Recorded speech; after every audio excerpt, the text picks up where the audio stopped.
어렸을 때 혹은 청년의 때나 어릴 때 보면 성탄절은 1년 중에 가장 기쁜 날이었습니다. 그저 좋았습니다. 뭔가 마음 깊은 곳에서 설렘과 기대가 있었습니다. 저 개인적으로 봐도 40여 년 전에 새벽송을 했습니다. 그러면서 기도하고 선물을 주고받으면서 그 성탄의 기쁨을 맛보면서 기다려졌단 말입니다. 그러나 어느덧 이 성탄절의 기쁨을 느끼지 못하는 그러한 성도들이 많습니다. 성탄절의 기쁨이 사라진 이유가 뭘까요? 성탄의 주인공인 예수님이 2000년 전에 예수님이고 아기 예수이지 지금 함께 계신 예수님이 아니기 때문이라는 거죠. 지금 교회의 위기는 교인들과 교회 안의 기쁨이 사라진 것입니다. 여러분, 부흥이 사라진 현상 중에 하나가 기쁨이 사라진 겁니다. 나를 구원해 주신 하나님의 그 만극하신 은혜가, 그 놀라운 은혜가 있고 구원의 즐거움과 기쁨이 내 안에 신앙생활하면서 교회 생활하면서도 기쁨이 없다라는 거죠. 예수님 찬생은 온 백성에게 미칠 큰 기쁨의 좋은 소식이라고 했는데 저도 여러분도 정말 기쁘냐 말입니다. 왜 성탄절인데도 예수님을 믿는 사람들 안에 기쁨이 그렇게 사라졌을까요? 성탄절을 마치 어느 위인이 태어난 날처럼 기념하고 있기 때문이라고 그렇게 진단해 볼 수가 있습니다. 우리는 어떤 훌륭한 사람이 태어난 날을 기념하는 것을 중요하게 생각합니다. 그래서 기념식도 하고 여러 행사도 하죠. 문제는 성탄절도 그렇게 지낸다라는 것입니다. 고마운 분들에게 카드를 보내고 자녀들에게 선물도 하고 어려운 사람들을 도와주기도 합니다. 그렇지만 중요한 것은 그게 그렇게 기쁘지 않는 거죠. 왜 성탄절의 기쁨을 누리지 못하는 것일까요? 여러분, 나이가 들어서 그럴까요? 아니죠. 예수님과의 사이에 개인적이고 실질적인 교제가 없기 때문이라는 사실을 말입니다. 남편이나 아내의 생일, 부모님이나 아이들 생일, 그 축하의 날, 그 축하하는 시간, 여러분 어떻습니까? 따지고 보면 성탄절이 훨씬 더 중요하지만 현실적으로는 남편이나 아내, 부모님 또 자녀들 생일만큼 그렇게 챙기거나 준비하지를 못해요. 이유가 뭘까요? 이유는 하나입니다. 남편이나 아내하고는 같이 사는데 예수님하고는 같이 안 살기 때문이라는. 여러분이 잘 아는 강복절, 그럼 강복절, 친척 결혼식, 어떤 것이 더 중요한 의미를 가지고 있을까요? 여러분도 다 알지 않습니까? 그런데 강복절이나 결혼식에는 안 가고 친척 결혼식에는 갑니다. 왜 갈까요? 그건 관계성, 관계가 있기 때문이에요. 인간의 관계 때문이란 말이죠. 여러분, 그렇습니다. 성탄절에 기쁘지 않는다면 저와 여러분 모두가 하나님과의 관계, 즉 예수님과의 관계가 친밀하지 않기 때문이라는 사실을 말씀을 비춰보면서 내 신앙을 점검해 봐야 한단 말입니다. 오늘 본문 16절을 보시면 하나님께서 우리 모두에게 선물을 보내주셨다는 사실을 말씀하고 있어요. 바로 누구십니까? 예수 그리스도예요. 오늘 본문 3장 요한복음 16절, 하나님이 세상을 이처럼 사랑하사 독생자를 주셨으니 이는 그를 믿는 자마다 멸망하지 않고 영생을 얻게 하려 함이니라는 말씀을 하죠. 마틴 루터는 이 요한복음 3장 16절이 성경 축소판이라고 그렇게 중요하게 여겼던 사실을 볼 수가 있습니다. 성경 전체에서 가장 유명하고도 가장 중요한 구절이기 때문이란 말이죠. 이 말씀에 의하면 크리스마스는 어떤 날일까요? 하나님께서 그분의 독생자를 주신 날, 하나님이 저와 여러분 모두에게 예수 그리스도라는 가장 고귀한 선물을 주시는 날, 하나님의 선물을 주신 날이란 말입니다. 다른 그 어떤 선물보다도 가장 귀하고 가장 고귀한 선물은 바로 예수 그리스도이십니다. 그래서 성탄절은 예수님과 함께하는 가장 아름다운 날이에요. 가장 기쁜 날이에요. 그런데 하나님은 예수님을 왜 선물로 주셨을까요? 16절 말씀에 하면 하나님께서 세상을 이처럼 사랑하셔서 주셨다고 했습니다. 여기서 말하는 세상이 뭐냐면 유대인과 이방인을 포함한 온 세상 사람들 모두를 가리키는 것입니다. 거기에는 하나님을 떠난 사람들, 죄 가운데 사는 사람들을 포함한단 말입니다. 하나님은 이 사람들도 사랑하신다는 거예요. 누구를 사랑하십니까? 죄인들을 사랑하십니다. 하나님을 알지 못하는 사람들, 하나님을 부인하는 사람들, 타락하여 온갖 죄를 짓는 이들, 교만하여 자기 자신을 인생의 주인 삼아 사는 이들, 내 인생의 주인은 하나님이시고 예수님이신데 내 마음대로 내 생각대로 사는 사람, 내가 주인인 사람, 그 사람도 하나님 사랑하신다는 말입니다.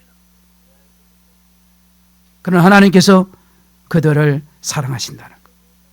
그러면 이런 질문이 가능해요. 목사님, 하나님은 죄인들을 미워하지 않습니까? 공인 없고 거룩하신 분께서 어떻게 죄인들을 사랑할 수 있을 수 있냐 이 말이에요. 그렇게 물을 수 있단 말입니다. 여러분, 맞는 얘기예요. 맞습니다. 하나님은 공의롭고 의로운 분이세요. 어둠도 그림자도 없으신 분이에요. 그러기에 죄를 결코 가만히 두는 그런 분이 아닙니다. 죄에 대한 대가를 치르게 하시고 심판을 받게 하시는 분, 죄를 미워하신 분이시기 때문에, 그러나 분명히 죄인들은 사랑하신단 말입니다. 노아의 홍수 때나 아브라함의 그 소돔과 고모라 때나 지금이나 사람들은 여전히 죄를 지으면서 살아요. 온갖 방탕과 거짓과 간음과 시기와 질투, 악의와 분열, 동성애를 비롯해서 온갖 폭력과 전쟁 등등 헤아릴 수 없을 만큼 소돔의 때나 지금이나 별반 차이가 없을 정도입니다. 의인은 하나도 없습니다. 그러나 하나님은 세상을 사랑한다는 말입니다. 오늘 본문은 우리에게 그걸 가르쳐주고 있습니다. 하나님은 하나님 뜻에 따라 사는 사람들을 기뻐하지 않았습니까? 당연히 기뻐하시죠. 여러분, 맞아요. 맞습니다. 하나님은 선하시고 기뻐하신 뜻이 무엇인지 분별하라고 했기 때문에, 그리고 그렇게 살아가는 자를 기뻐하십니다. 그러나 하나님의 사랑은 단지 말씀을 잘 지키는 자들이나 택함받은 사람에게만 한정되어 있는 그런 사랑이 아니란 말입니다. 하나님의 사랑은 단지 순종하며 사는 이들에게만 제한되어 있는 사랑이 아니란 말입니다. 하나님은 아무도 멸망치 않고 다 회개에 이르기를 원하시는 하나님의 그 넓고 넓은 사랑, 내가 아무리 깨닫고자 해도, 내가 아무리 많이 하나님의 사랑을 안다 한들, 경험하고 안다 한들, 어찌 이 작은 머리로 하나님의 사랑을 다 헤아릴 수 있겠냐 이 말입니다. 제가 경험하는 하나님은 사랑은 초월하신 하나님의 사랑임에 틀림이 없습니다. 하나님은 자비롭고 은혜롭고 노하기를 더디하시고 인자와 진실이 많으신 분이에요. 에스겔서 33장 11절에 말씀하시기를, 너는 그들에게 말하라. 주 여호와의 말씀이니라. 나의 삶을 두고 맹세하노니 나는 악인이 죽은 것을 기뻐하지 아니하고 악인이 그의 길에서 돌이켜 떠나 사는 것을 따라합시다. 기뻐하노라. 하나님은 죄를 미워하십니다. 그러나 동시에 죄인들을 사랑하십니다. 우리를 이처럼 사랑하셔서 나타난 결과가 하나님께서 예수 그리스도를 보내신 겁니다. 또한 우리를 이처럼 사랑하셔서 나타난 그 결과가 바로 뭐냐? 십자가예요. 십자가. 십자가 때문에 우리를 사랑한 것이 아닙니다. 하나님이 진노하셔서 예수님을 죽게 하신 게 아닙니다. 하나님이 이처럼 저와 여러분 같은 죄인들을 사랑하셔서 예수님을 보내신 거예요. 예수님은 하나님 사랑 때문에 오신 것이고 예수님은 하나님 사랑 때문에 죽으신 겁니다. 십자가에 죽으심. 하나님의 그 사랑의 대상과 범위는 우리의 상상을 초월합니다. 하나님의 사랑은, 저와 여러분을 향한 사랑은 추상적이질 않아요. 아주 구체적으로 나타나 있습니다. 그분이 가장 고귀한 사랑이요, 그 사랑의 선물이요, 가장 위대한 선물, 하나님 선물. 하나님이 우리를 이처럼 사랑하심이 선물을 주신 이유입니다. 그런데 만일 선물을 주지 않는다면 어떻게 되어질까요? 따라합시다. 멸망. 오늘 본문 16절 후반부에 보시면 멸망하지 않고 이렇게 말씀하고 있어요. 멸망하지 않고 영생을 얻게 하려 하심이라. 우리가 예수 그리스도라는 가장 고귀한 선물, 하나님의 그 선물을 받지 않으면 어떻게 된다고 하십니까? 멸망당한다고. 멸망당한다. 자다가 깰 때예요. 잘 들으세요. 지금 잘 들으세요. 여기서 멸망하다라는 헬라어의 동사 원형은 아폴리미라고 되어 있어요. 자, 보십시오. 제가 아폴리미, 멸망, 죽음, 파괴, 상실, 이것이 인간 모두의 실존적 바로 그 위기라는 사실을 우리에게 말씀해 주고 있는 거예요. 하나님은 그런 저와 여러분을 멸망당해서 죽고 파괴되고 잃어버리도록 그냥 내버려둘 수가 있었단 말이죠. 내버려둘 수 있었어요. 하나님을 떠난 자들, 죄 가운데 살고 하나님 밖에 살고 있는 사람들을 내버려 두실 수도 있습니다. 있었어요. 그런데 그렇게 둘 수 없었던 겁니다. 왜요? 하나님은 저와 여러분을 사랑하셔서 이처럼 사랑하셨기 때문이다. 오늘 말씀에 이처럼 사랑하셨다. 이처럼 어떻게 해요? 하나님의 본체이시자 아들이신 독생자를 주시기까지. 이것이 그분이 오신 이유예요. 이것이 예수님이, 즉 하나님이 예수님을 보내신 이유예요. 그리하여 죄를 회개하고 그분을 믿는 자마다 멸망하지 않고 영생을 얻게 된다는 말. 영생이란 영원한 생명을 의미하고 이 생명은 곧 하나님의 생명. 따라합시다. 영생은 하나님의 생명. 믿는 자에게 하나님 주신 하나님의 생명을 우리에게 주신 거예요. 이 하나님의 생명이 곧 예수 그리스도로 이 세상에 오셨습니다.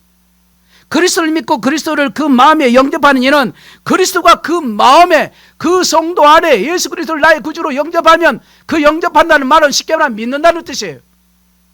내 마음을 열어 그분을 믿고 받아들인다는 뜻이란 말이죠. 믿는단 말이에요. 쉽게 말하면. 그러니까 그 믿는 사람에게 예수 그리스도가 내 마음에 오시나, 이걸 명심해야 합니다. 근데 주인을 모르고 있는 거예요. 지식으로 하는 지식을 가지고 알고니 이론적 지식에 머물러 가지고 예수님 나의 주인이라 말하는데 실생활은 예수님을 나의 주인으로 모시는 말입니다. 그렇게 인생을 살지는 않은 거예요. 존 웨슬레나 조지 필드라는 분에게도 큰 영향을 끼친 책이 있습니다. 헨리 수쿠거리라는 사람이 쓴 인간의 영혼 안에 있는 하나님의 생명이라고 하는 책이 있어요. 고전입니다. 오래된 책이니까. 거기에 보면 영생이 무엇인가, 이 책의 제목대로 인간의 영혼 안에 있는 하나님의 생명을 영생으로 그렇게 소개하고 있어요. 그분의 생명이 예수님을 통해서 오셨기에 육신은 죽지만 영혼은 영원히 산다라는, 그리고 이 영생을 가진 자만이 영이신 하나님을 만날 수 있고 사귐을 누릴 수 있다는 사실을 이 책에서는 밝히고 있습니다. 그래서 이 영생을 받는 자는 살아도 주님과 교제하고 죽어서도 영원히 주님과 사귐을 누리게 된다라는, 영생은 인간의 노력이나 성취로 얻어질 수 있는 게 아니란 말입니다. 내게서 나오는 게 아니에요. 이 영생은 그를 믿는 사람, 그분을 의지하는 사람 받는다는 거예요. 예수 그를 믿는 사람, 그분을 의지하는 사람이 받는단 말이에요. 그러나 안타까운 것이 무엇인지 아십니까? 많은 이들이 우리에게 주신 이 고귀한 선물, 하나님이 주신 선물, 그 선물이 주어졌음에도 제대로 모른다는 데 있고 믿지 않는다는 데 있습니다. 그러나 너무나 많은 이들이 예수님 보고도 별다른 감동 없이 멍하고 있다. 더 나아가 아무런 반응이 없는 것이 아니라 예수 그리스도를 사람들이 거부하는 데 있습니다. 왕이었지만 그들의 백성이 왕을 영접치 않았어요. 예수님을 멸시했습니다. 거부했습니다. 이는 사람들이 자신이 지금 어떠한 형편에 처해 있던지를 모르기 때문이죠. 하나님이 세상을 이처럼 사랑하신다는 의미는 그렇다고 해서 모든 사람이 저절로 다 구원받는다라고 하는 보편적 구원론을 뜻하는 게 아니란 말입니다. 그건 성경적이지 않아요. 그는 이단이 하나님의 사랑을 받아들여야 합니다. 회개하고 예수님을 믿음으로 받아들여야 돼요. 그렇지 않으면 멸망한단 말이에요. 18절에 의하면 하나님이 보내신 선물을 받지 않은 이들은 이미 심판을 받은 것이라고 했습니다. 오늘 본문 18절 말씀 다 같이 요한복음 3장 18절 시작. 그를 믿는 자는 심판을 받지 아니할 것이요 믿지 아니하는 자는 하나님의 독생자의 이름을 믿지 아니함으로 벌써 심판을 받은 것이니라. 아멘. 자, 예수를 믿지 않는 것 자체가 이미 뭐라고 말씀합니까? 심판을 받은 것이라고 말하고. 여러분, 이 말씀을 여러분과 제가 그냥 읽고 끝내버릴 게 아니라면 왜 사람들이 하나님 보내신 선물을 받지 않을까요? 왜 그들이 믿지 않을까요? 그걸 바로 19절에 이유가 나옵니다. 19절 말씀 시작. 그 정죄는 이것이니 곧 빛이 세상에 왔으되 사람들이 자기 행위가 악함으로 빛보다 어둠을 더 사랑한 것이니라. 여기 그 정죄란 말은 심판을 말해요. 그러니까 왜 믿지 않는가? 빛이 왔지만 죄를 더 사랑하고 어둠을 더 사랑했기 때문이라고 말씀하고 있어요. 그러므로 사람들이 심판을 받는 것, 즉 천국이 아니라 지옥에 가는 것은 바로 하나님이 그들을 지옥에 보내는 게 아니라 그들이 좋아서 사랑해서 선택한 일이에요. 그 결과가 무엇인지 모른 채 어둠을 더 사랑했기 때문이라는 사실을 오늘 말씀에서 하고 있단 말이에요. 우리가 지금 무엇을 그토록 사랑하신지인가를 여러분 오늘 저를 포함한 우리 모두가 반드시 점검해야 돼요. 내 신앙에 대해서, 내 영혼에 대해서 점검해야 합니다. 내 감정과 의지가 어디로 흘러가는가? 구원의 문제는 결국 사랑의 문제예요. 빛이신 주님을 사랑하는가? 어둠을 더 사랑하는가? 여러분 회개하지 않고 이대로 가면 영원한 죽음이에요. 그러나 아직 늦지 않았습니다. 왜요? 하나님이 선물로 보내신 이유는 심판의 목적이 아니기 때문이에요. 저는 이 부분에 감사할 따름이에요. 하나님께서 아들을 세상에 보내신 것은 세상을 심판하는 것이 아니라 아들을 통하여 세상을 구원하신 것이라 이렇게 말씀하지 않습니까? 하나님은 지금도 아들을 통해서 세상을 구원하기를 원하시나. 여러분과 여러분의 자녀와 가족들을 모두 구원하시기를 원하신 분이 하나님이세요. 목사님, 제가 구원받을 자격이 있나요? 저는 과거가 많습니다. 내가 이렇게 죄인인데 구원을 내가 받을 수 있나요? 저는 실제적으로 그런 질문을 제가 받았습니다. 근데 여기서 다 설명할 수가 없어서 제가 여기까지만 하고 이어서 마르틴 노이 존스라는 분이 있습니다. 이분은 20세기의 영국의 목사님이신데요. 이분이 계셨습니다. 이분이 본래 의사였다가 목사님 되신 분이에요. 그분이 이런 말씀을 하셨어요. 자신이 의사였을 때는 환자를 대할 때 환자의 부모님의 병명이나 사망 시기를 비롯한 과거사를 알려고 힘썼다, 이 말을 했습니다. 근데 의사가 되고 나서는 의사는 환자의 이력을 알아야 제대로 된 치료를 할 수 있기 때문에, 그러나 예수 믿고 이제는 목사가 된 다음에는, 설교자가 된 후로는 그 사람의 과거를 알 필요가 없다, 그걸 말씀을 해요. 그리고 이렇게 이어서 이런 말씀을 했습니다. 여러분이 어떤 특별한 죄를 지었든 아무 문제가 되지 않습니다. 여러분이 어떤 사람이든 아무 문제가 되지 않습니다. 다른 이보다 더 큰 죄인이라서 더 놀라운 구원이 필요한 사람도 없습니다. 모든 구원은 기적이며 그 기적을 행할 수 있는 분은 오직 하나님뿐입니다라는 말을 했습니다. 하나님뿐. 너무 큰 죄인이라서 그 선물을 받을 자격이 없는 사람은 없다는 거예요. 오히려 자신이 큰 죄인임을 고백하는 것이야말로 비로소 그 가장 고귀한 선물을 받을 준비가 된 거예요. 여러분은 그 선물 예수 그리스도를 받으셨습니까? 그래야 영생을 누리고 계십니까? 그렇다면 내가 받았는지 어떻게 알 수 있죠? 영생, 하나님의 생명이 있으면 사람이 바뀝니다. 바뀌어요. 한 여성이 아이만 잉태해도 그 아이 잉태한 임신했을 때 신체적인 변화가 많이 일어납니다. 우리가 영생을 얻었다면 하나님 사랑하게 됩니다. 죄를 미워하게 돼요. 혹 죄를 지었다 했으면 그 즉시 무릎을 꿇고 그 죄에 대한 애통이 생겨요. 죄의 고백을 하면서 말입니다. 하나님을 알지 못하는 이들과 죄인들을 향한 국률과 연민의 마음이 일어나요. 그들에게 하나님의 선물을 전하고 싶은 열정이 일어납니다. 바로 그 사람이 하나님의 선물, 즉 예수 그리스도를 받은 자예요. 예수 그리스도를 받은 자가 사랑하라고 했는데 계속 미워하고, 용서하라는데 계속 아내는 남편을 무시하고 남편은 아내를 무시하고 함부로 살겠냐 말이죠. 절대 그러지 못해요. 혈기 내고 화난다고 짜증낸다고 아무렇게나 그렇게 할 수 없습니다. 설령 낸다 해도 돌이켜서 회개하고 안 하려고 노력하지. 나의 연약함을 용서해 주세요. 함부로 내 감정을 또 표출해서 가정에 불화를 일으키고 그렇게 하지 않아요. 물론 연약해서 죄를 범할 수 있다 그렇게 말하지만 함부로 그렇지 않은 거예요. 안 해요. 회개가 있단 말이죠. 회개할 수 있어요. 잘못을 알게 돼요. 깨닫게 돼요. 누가복음 5장에 보면 예수님께서 세관에 앉아있던 레위를 부르신 장면이 나옵니다. 그가 모든 것을 버리고 일어나 따르더라. 예수님은 레위의 개인적인 고뇌를 다 알고 계셨어요. 그 고민, 고뇌, 그 고통을. 그 당시 세리는 매국노와 같은 사람들이었어요. 예수님은 그 마음의 상처와 아픔과 식수들, 불안한 마음들, 그의 눈물 다 아셨고 그의 과거 어떠하든 주님은 그에게 가장 고귀한 선물로 다가오셨단 말이에요. 나를 따라오너라. 레위는 그 선물을 받아들입니다. 자신을 판단하지 않으시고 죄인에 있는 그대로 그 그대로의 모습을 받아주신 주님의 그 사랑에 그대로 받아들여요.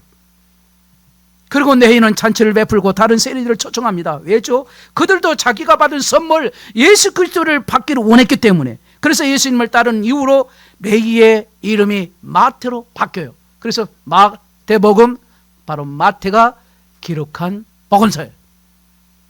하나님의 감동을 따라 기록한 기록자란 말이에요. 그래서 마태의 뜻은 하나님의 선물이라는 뜻이에요. 따라합시다. 하나님의 선물. 바로 마태의 뜻이에요. 마태는 하나님의 선물이라는 뜻이에요. 그러니까 그 자신이 다른 이에게 예수님을 전하는 선물이 되었기 때문에 그 선물을 받은 사람은 예수님을 전하게 해야 되죠. 전하게. 가장 고귀한 선물인 예수님을 받은 자는 전하지 않을 수 없고 삶을 바꾸지 않을 수가 없다. 삶이 바뀌어진다. 이제는 받기만 하는 삶에서 나누는 삶, 죽는 삶이 되어지고 사랑하는 삶이 되어지고 무엇보다 궁극적인 하나님의 궁극적인 선물이신 예수님을 전하는 삶으로 살아가더라는 것입니다. 이 땅에 복음의 씨앗이 뿌려졌던 시기가 1884년을 기점으로 한다면 지금 140년이 금년도 됐단 말이에요. 예수님이 누구신지 모르고 살던 죄와 절망 가운데 살고 있던 우리 조선 사람들에게 미국에서 선교사님들이 건너와 복음을 전했습니다. 많은 분이 이 땅에 와서 순교했습니다. 그들이 와서 가난하고 헐벗고 병든 우리 한국 사람을 섬기면서 주의 사랑을 전했습니다. 근데 그 전했던 선교사님 중에 젊은 나이로 한국에 와서 목숨을 바친 루비 캔드릭 선교사님이라는 이야기를 제가 여러분에게 소개하겠습니다. 제가 설교 준비하면서 얼마나 울었는지 하나님의 은혜를 생각하고 다시금 저를 되돌아보는 계기가 되었던 이야기에서 여러분에게 소개하고 말씀을 매력합니다. 1883년 1월 28일 미국 텍사스 남감리교회 독실한 가정에서 태어난 루비 캔드릭 선교사님은 꿈 많은 어린 시절 하나님의 은혜를 체험하고 나는 주의 복음을 전하겠다라는 그 영혼 구원의 그 열정이 가득했습니다. 1905년 겐자스 여자 성경 전문학교를 졸업한 다음에 23살에 선교사를 자원을 했습니다. 근데 선교사를 자원을 해도 그냥 선교사가 되는 게 아니고 아직 그 나이가 이르지 않으니까 선교사를 파송할 나이가 안 됐다고 그래서 교사로서 1년 또 대학에서 1년 과정을 또 준비하면서 2년 동안 해외 선교를 준비하고 본인이 선교사로 파송한 날말을 기다렸습니다. 그 기간 중에 텍사스 주의 청년 선교단체인 에오스 청년연합회 대표가 되었고 에오스 청년연합회 후원으로 남감리교 여자 애국 선교부에 파송을 받아서 1907년 8월 29일 24살 젊은 나이로 처녀의 몸으로 복음을 전하기 위해서 이 땅인 조선 땅에 오게 됐습니다. 그녀는 한국에 도착해서 지금 북한에 있는 개성에서 한국말을 배우면서 아동 교육을 담당하는 선교 사역을 시작을 합니다. 에오스 청년연합회가 텍사스에서 컨퍼런스를 열고 있을 때 캔드릭 선교사가 보낸 편지가 도착했습니다. 우리 조선에 대한 사랑을 가득 담은 선교 보고를 듣고 청년들의 감동을 해서 우리도 캔드릭 선교사처럼 선교사가 되어야 되겠다고 너도 나도 자원하는 마음으로 선교를 지원했을 때 그 다음 날 한국에서 전보가 날아왔습니다. 루비 캔드릭 선교사가 세상을 떠났다고 하는 겁니다. 루비 캔드릭 선교사는 조선 땅을 밟은 지 9개월 급성 맹장염으로 쓰러져서 서울로 이송돼서 수술을 받았지만 그 당시에는 열악한 환경에 조선에서 회복되지 못하고 1908년 6월 19일 25살에 꽃다운 젊은 나이에 하나님의 부르심을 받았습니다. 그녀는 죽어가면서도 텍사스의 청년들이 10명, 20명, 50명씩 조선에 오게 해달라는 그 유언을 남깁니다. 다음에 큰 감동을 주었고 그녀의 조선에 대한 사랑의 마음과 유언이 에오스 그 청년연합회의 젊은이들에게 감동이 되어서 그 자리에서 20여 명이 우리 조선의 선교사로 자원을 해서 한국에 들어왔고 그리고 12만 달러를 그 당시에 큰 기금을 모아서 이 캔드릭 추모 사업을 또 추모 기금을 조성하고 해마다 성경권을 보내서 한국의 선교사들을 후원을 했습니다. 다음 내용은 이 선교사님이 마지막으로 부모님에게 보낸 편지의 내용입니다. 사랑하는 아버지 어머니, 이곳 조선 땅에 오기 전에 집들에 심었던 꽃들이 활짝 피었다는 소식을 들었을 때 하루 종일 집생방만 했습니다. 아버지 어머니, 이곳 조선 땅은 참으로 아름다운 곳입니다. 이들의 선한 마음과 복음에 대한 열정으로 보아서 아마 몇십 년이 지나면 이곳에 예수님의 사랑이 넘치는 곳이 될 것 같습니다. 그러나 한편으로는 박해가 점점 심해지고 있어요. 이틀 전에는 예수님을 영접한 지 일주일도 안 되는 3-4명이 끌려가 순교했고 토마스 선교사와 제임스 홀 선교사도 순교했습니다.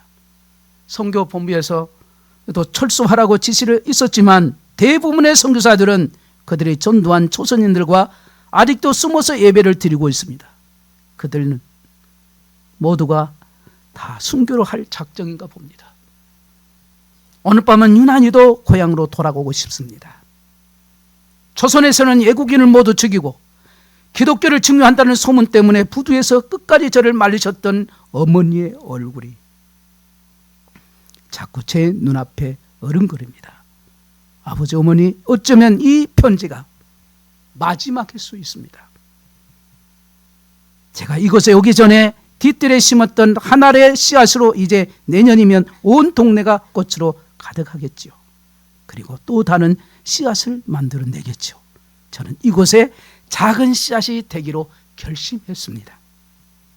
제가 씨앗이 되어서 이 땅에 묻히게 되면 아마 하나님의 시간이 되었을 때 조선 땅에서는 많은 꽃들이 피고 그들도 다른 여러 나라의 씨앗이 될 것입니다. 저는 이 땅에 저의 심장을 붓겠습니다.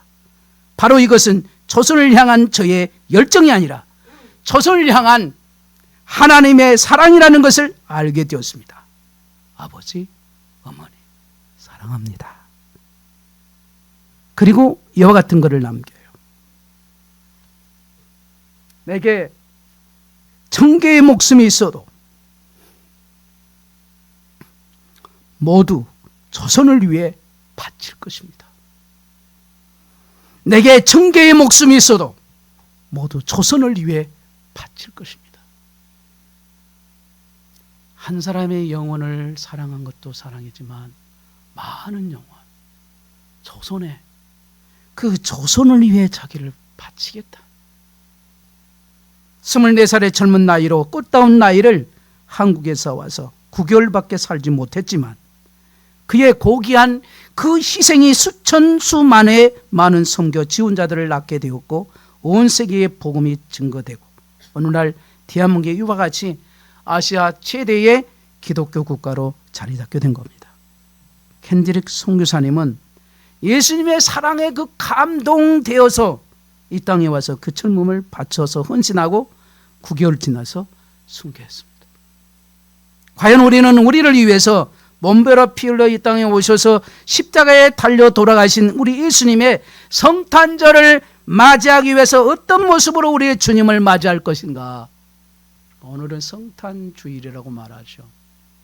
대륜절 마지막 주일, 성탄주일이라고 말하죠. 우리 자신의 모습을 우리가 되돌아보면서 주님, 내 남은 인생 주님을 위해서 살기를 원합니다. 그렇게 삶을 살아가는, 다짐하는 저와 여러분 되기를 주의 이름으로 축복합니다. 제가 설교를 한 줄로 요약을 한번 하겠습니다. 제가 멸망이라는 말을 했습니다. 원어상의 아폴위미, 죽음, 상실, 파괴, 그 멸망이라는 단어를 썼어요. 하나님의 선물은 예수 그리스도이시다. 영생은 인간의 영혼 안에 있는 하나님의 생명, 바로 이겁니다. 오늘 성탄주일 하나님께서 이처럼 저와 여러분을 사랑하셔서 가장 고귀한 선물, 예수님을 보내신 날 성탄절 앞두고 있잖아요. 아직 그 선물을 받지 않으신 분이 계시다면 오늘이 그날입니다. 미루지 마십시오. 값으로 매길 수 없는 선물을 은혜로 주셨습니다. 영생을 여러분이 누리십시오. 그리고 아직도 여전히 세상에서 가장 고귀한 선물을 받지 않은 이들에게 저와 여러분이 선물이 되시기를 주의 이름으로 축복합니다. 이 놀라운 성탄의 놀라운 구원의 은총이 여러분의 가정과 삶에 충만하시기를 우리 구주 예수님의 이름으로 축원합니다.